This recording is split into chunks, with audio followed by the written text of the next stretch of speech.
révolution démocratique du peuple iranien pour le renversement de la dictature religieuse traverse sa phase décisive sur le long chemin de la liberté et de la paix sociale.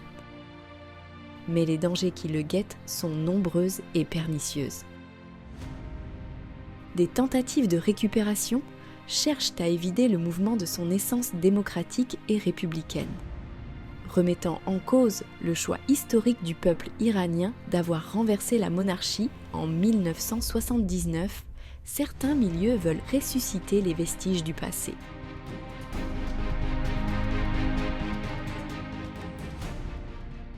La fin prochaine de la dictature des mollahs a fait reprendre du poil de la bête, notamment à la mouvance monarchiste, qui revendique une place justifiée par les méfaits d'une théocratie en fin de course. Reza Pahlavi, le fils de l'ancien Shah, est mis de l'avant par certains médias étrangers pour incarner le visage de l'opposition. Des chaînes persanophones telles que Iran International, affiliées à des puissances étrangères, ont orchestré des campagnes fournies pour la promotion d'éphémères alliances pro-monarchistes. Pour sa part, le régime iranien, conscient du caractère inoffensif, mais pas inutile, de la mouvance monarchiste, participe sournoisement à sa promotion. Il s'agit pour lui de récupérer et d'affaiblir l'opposition authentique qui le défie sur le terrain même de la résistance de l'intérieur. Pour se faire une idée sur la nature et l'impact de la mouvance monarchiste sur la scène iranienne, nous nous pencherons brièvement ici sur quelques éléments clés de ce dossier.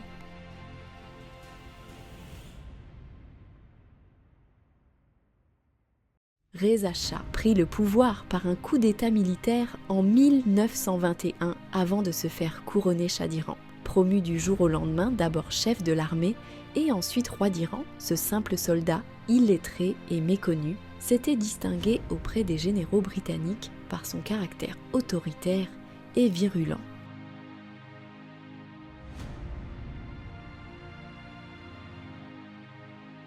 Le coup d'État, organisé par la légation britannique à Téhéran qui dictait alors le jeu de la politique iranienne, fut suivi par une sévère répression des libertés démocratiques, chèrement acquises par la révolution constitutionnelle de 1906 en Iran. Il fit arrêter ou assassiner les figures nationalistes et les intellectuels. Les journaux indépendants disparurent.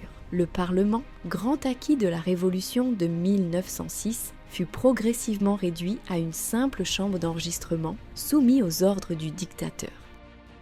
Les minorités ethniques, en particulier les Kurdes, les Arabes et les Baloutches, furent durement réprimées lorsqu'elles tentaient de préserver leurs traditions ou d'obtenir une autonomie.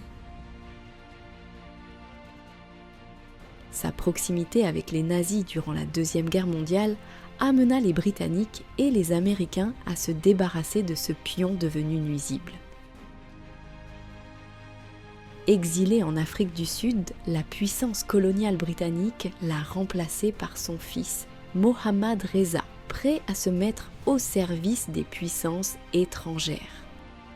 En résumé, les Iraniens gardent de Reza Shah le souvenir d'un parvenu cupide et despotique, qui a trahi les idéaux de la révolution de 1906, qui creusa les inégalités sociales et conduisit à une plus grande mainmise des puissances étrangères sur la destinée de la nation.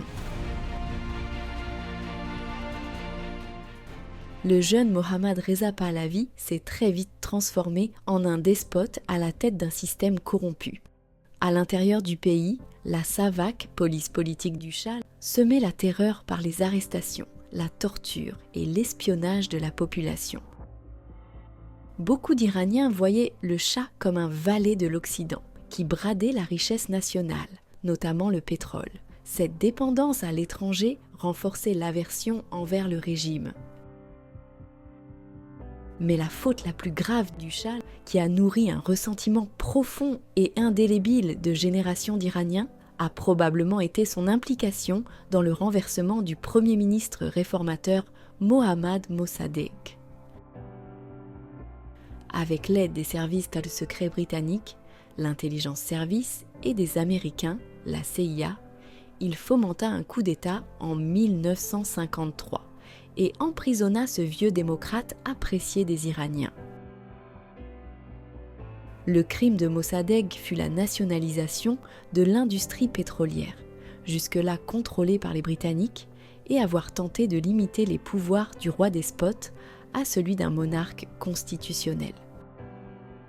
Ce tournant tragique mit fin à une expérience démocratique et installa un régime autoritaire.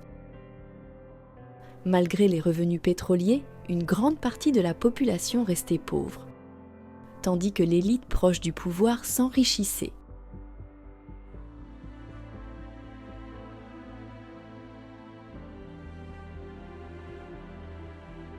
Et toute opposition était réprimée par la violence. La mégalomanie du Shah l'a poussé à interdire tous les partis politiques et imposa aux Iraniens un système à parti unique, le Rastakiz. La dynastie des Pahlavis, après près de 60 ans d'un règne sans partage, fut renversée par la révolution de 1979. Cette révolution fut l'aboutissement de décennies de mécontentement des Iraniens dû à un régime corrompu et violent. Il s'agit d'un rejet massif de l'autocratie du Shah et d'un désir de souveraineté et de justice sociale. Les Iraniens ont fait le choix d'une république libre et démocratique et ont jeté définitivement la monarchie dans la poubelle de l'histoire. Mais la suite n'a pas été conforme aux souhaits des Iraniens. Les religieux qui ont accaparé ensuite le pouvoir avec Khomeini ont trahi les aspirations du peuple iranien et ont instauré une dictature théocratique pire que celle du Shah.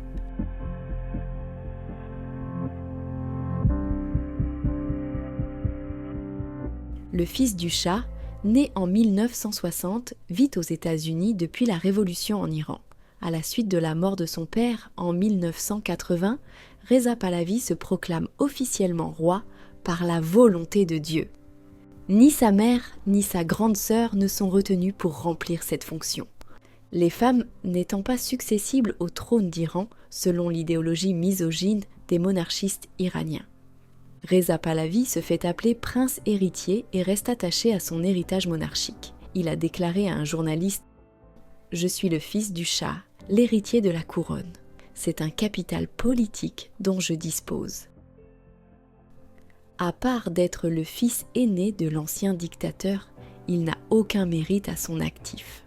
Durant des décennies, il n'a acquis aucune légitimité politique et fut un grand absent de la lutte politique contre les ayatollahs.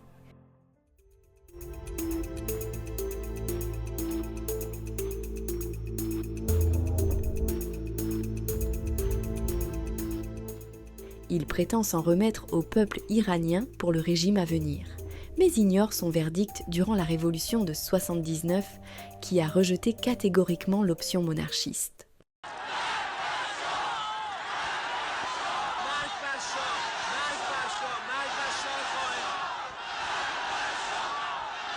Reza Pahlavi a hérité d'une partie de la fortune de son père à sa mort en 1980. La richesse personnelle du Shah était estimée à environ 2 milliards de dollars, soit environ 7,2 milliards de dollars actuels. Selon certaines sources, toutefois, cette fortune est évaluée à plus de 30 milliards de dollars.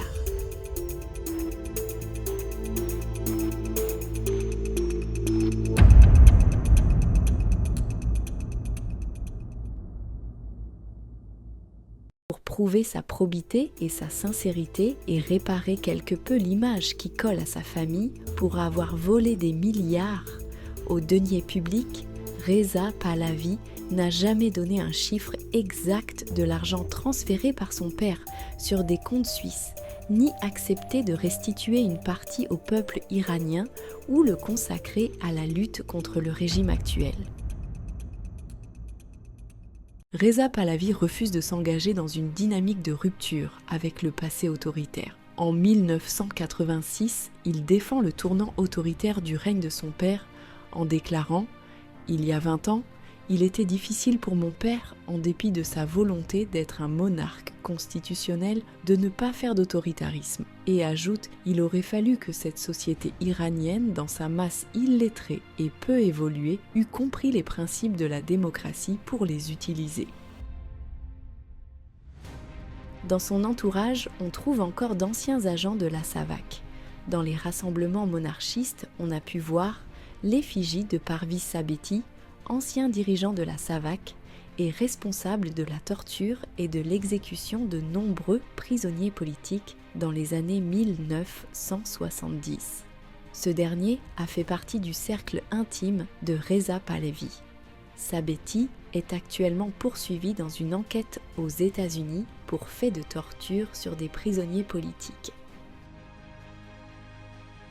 Reza Pahlavi, qui n'a jamais clairement condamné les exactions commises sous le règne de son père, ni renoncé officiellement à sa prétention au trône, est aujourd'hui entouré des monarchistes ultranationalistes affichant une lecture fascisante de l'institution monarchique.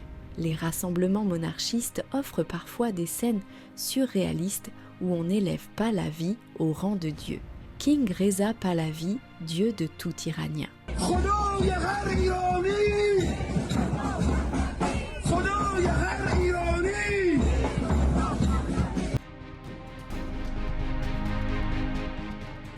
Depuis le soulèvement en 2022, le souhait du renversement du régime se renforce dans la diaspora iranienne comme à l'intérieur. Estimant le moment propice, le fils du Shah sort de son silence et son habituelle passivité pour multiplier des actions pour apparaître comme le visage de l'opposition en exil. Mais ces tentatives échouent l'une après l'autre. Le 10 février 2023 à Washington, il annonce la création d'une coalition officieuse avec quelques figures d'opposition et surtout quelques stars et célébrités, mais 2 mois plus tard, l'éphémère coalition se disloque. Cause principale, l'insistance de Reza Pahlavi pour faire entrer plusieurs royalistes purs et durs au Conseil, pour faire pencher la balance en sa faveur. Toutes les autres tentatives de coalition s'évanouissent aussitôt qu'elles sont annoncées. Sa dernière initiative a été la présentation d'un document appelé le Carnet de gestion de la période d'urgence, publié après la guerre de 12 jours entre l'Iran et Israël en 2025. Selon lui, ce texte doit servir de feuille de route pour éviter un vide du pouvoir et instaurer l'ordre. Mais à mesure que ce projet a circulé, de nombreuses voix critiques se sont fait entendre. Certains y voient moins un guide démocratique qu'un outil de concentration du pouvoir.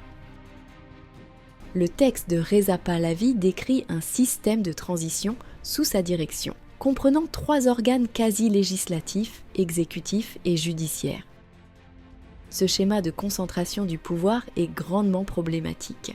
Le texte confère à ce leader la nomination et la révocation de ses pouvoirs, ainsi que le contrôle sur les services de sécurité et les politiques économiques. Pour les critiques, cette position dominante fait craindre un retour à une forme d'autocratie au lieu d'une véritable gouvernance partagée. Un autre reproche majeur concerne l'absence de reconnaissance explicite des diversités nationales et culturelles de l'Iran. Les revendications et les droits des Kurdes et Baloutches et d'autres minorités ethniques sont pratiquement absents du carnet. Les divers mouvements autonomistes et ethniques d'Iran, tels les Kurdes, les Baloutches, les Arabes, sont souvent traités de séparatistes. Enfin, aucune garantie n'est donnée sur la protection effective des libertés fondamentales, des droits humains, de la justice indépendante ou des médias libres. Aucune mention n'est faite de la Déclaration universelle des droits de l'homme. En somme, un projet qui, selon ses détracteurs, risque moins d'ouvrir la voie à une démocratie pluraliste que de préparer le terrain pour une nouvelle centralisation du pouvoir et un éventuel autoritarisme. Mais l'aspect le plus controversé du programme de Reza Pahlavi, c'est sa volonté d'effacer l'histoire pour revenir 47 ans en arrière. Il introduit en effet la possibilité d'organiser, sous son contrôle, un référendum permettant de choisir entre monarchie et république. L'idée peut sembler à première vue une position démocratique. Pourtant, elle pose un problème de légitimité historique et politique. En 1979, la révolution iranienne a justement renversé la monarchie après des décennies de lutte et de sacrifices. Le rejet de la dynastie Pahlavi a été l'un des points de ralliement majeurs de la révolution, indépendamment de la confiscation ultérieure du mouvement par Khomeini et ses islamistes. En d'autres termes, le peuple iranien s'est déjà prononcé une fois, massivement, en mettant fin à l'institution monarchique. Reposer aujourd'hui la question, comme si elle n'avait jamais été tranchée, revient à ignorer cette mémoire collective et à tenter de réhabiliter une institution que le peuple a explicitement rejetée. Cela brouille la distinction entre une demande de démocratie et une tentative de restauration dynastique. Le véritable problème, c'est que les Iraniens ne veulent pas un retour au passé et ils l'ont exprimé explicitement à maintes reprises, au péril de leur vie. Les Iraniens, qui se sont soulevés depuis 2017 contre le régime religieux, ne veulent pas du retour d'un roi. Ils réclament la fin de toute forme d'autoritarisme, religieux ou monarchique. La légitimité de la lutte actuelle repose sur la volonté d'instaurer un système politique moderne, reposant sur la souveraineté populaire et non sur le recyclage d'institutions héritées du passé. C'est pourquoi beaucoup considèrent que poser à nouveau la question monarchie ou république n'est pas un choix neutre et démocratique, mais une tentative de légitimer un retour en arrière qui n'a plus sa place dans le contexte actuel. Organiser le renversement de la dictature religieuse requiert des luttes de terrain menées à l'intérieur de l'Iran, et pour cela il faut organiser clandestinement des réseaux de résistance. Il faut accepter des sacrifices directs et quotidiens par les militants de l'intérieur qui doivent affronter les forces répressives du Basij et des Pasdaran. Or, la réalité est que Reza Pahlavi est dépourvu de toute base de soutien organisé en Iran. L'ADN même de cette mouvance est étranger aux exigences d'un combat qui exige des sacrifices et comporte un risque réel à confronter la répression, l'emprisonnement ou la torture.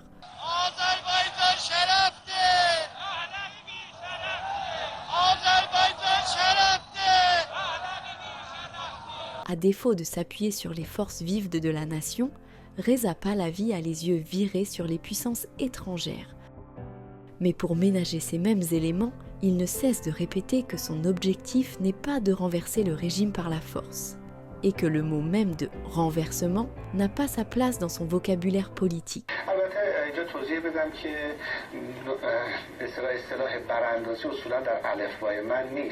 Ses proches collaborateurs sont des individus douteux, issus du camp soi-disant réformateur au sein du régime.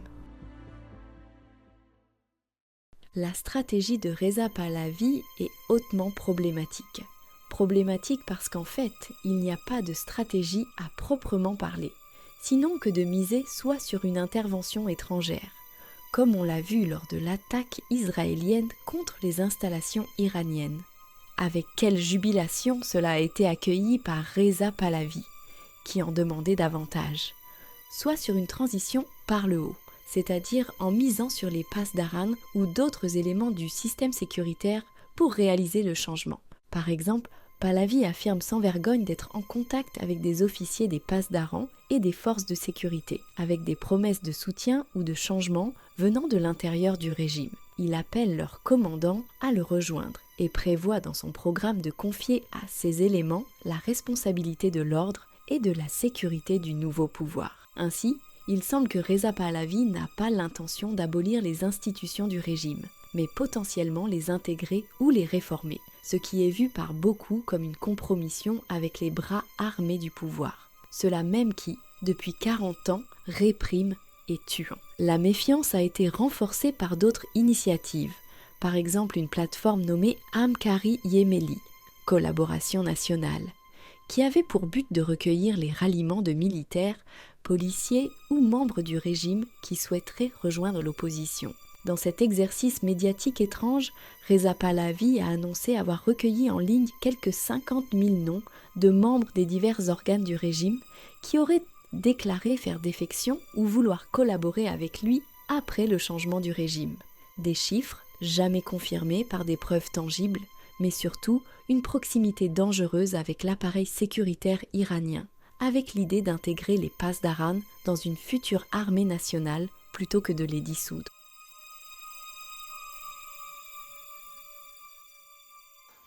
عوامل سرکوب کیا هستن؟ بسیاریشون به هر حال یونیفرم به تن دارن ولی باوری دیگه به نظام ندارن. این صحبت منم با اونها فکر نکنید یه طرفه بوده، دو طرف است.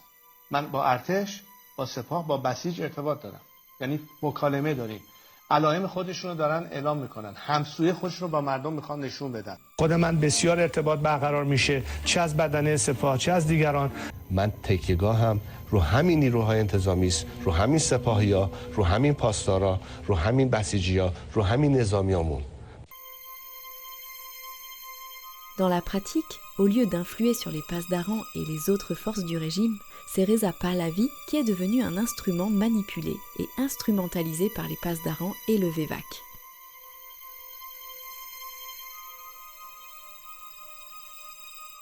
Il devient l'objet d'un grand projet de manipulation des services du renseignement iranien qui ont infiltré son entourage et ses proches collaborateurs. Ce qui explique peut-être pourquoi il s'est opposé pendant longtemps à l'inscription des gardiens de la Révolution dans la liste des organisations terroristes de l'Union européenne et qu'il ne cesse de pousser à subir la violence du régime.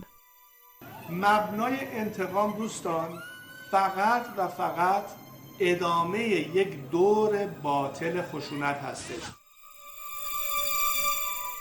L'objectif principal du régime est de diviser et d'affaiblir l'opposition. En présentant la monarchie comme une option, le régime espère dévier l'attention des véritables forces de changement en Iran. Pleinement conscient qu'il n'y a pas de force monarchiste sur le terrain et que Reza Pahlavi a peu de chance en Iran, il s'agit de brouiller les cartes et d'empêcher que l'opposition se galvanise autour de projets qui ont une réelle chance de renverser le régime. Il trompe l'opinion en instillant l'idée qu'il y a un moyen facile pour renverser le régime, c'est-à-dire par le haut et à travers les éléments du régime lui-même. Une manière de démobiliser la résistance et dévoyer le mouvement de contestation de la seule voie possible face à un régime brutal, c'est-à-dire l'insurrection. Les méthodes de lutte préconisées par Reza Pahlavi gravitent autour de la désobéissance civique. Rester à la maison et s'abstenir de travailler ou travailler à minima. Klaxonner sur la voie publique, faire des marches silencieuses. Or if they were to stay home, nobody can force them out of their homes if they choose not to show up for work. هر نافرمانی شما از جمله نرفتن به محل کار، کمکاری یا دیرکاری میتواند ضربه مؤثر بر پیکر فرسوده این رژیم باشد. En restant sans structure politique solide, ni lien réel avec la société iranienne, Reza Pahlavi devient un faux choix, utile au pouvoir. Son inaction sert les objectifs de Téhéran. Une figure inoffensive qui permet au régime de canaliser la colère populaire vers une opposition faible et à le détourner des forces plus radicales et enracinées. Le journal proche du régime iranien, Vatan Emrouz, a bien résumé sans scrupule les services rendus par Reza Pahlavi au pouvoir en place. La monarchie est une opportunité pour la République islamique. Les partisans de Pahlavi ont rendu un service à la République islamique qu'aucune autre puissance n'a pu lui rendre en semant la discorde parmi l'opposition. L'existence d'un mouvement faible et sans racines, comme la monarchie, peut contribuer à la survie de la République islamique. C'est le service que la famille royale rend au peuple iranien, ou plutôt dire au régime iranien.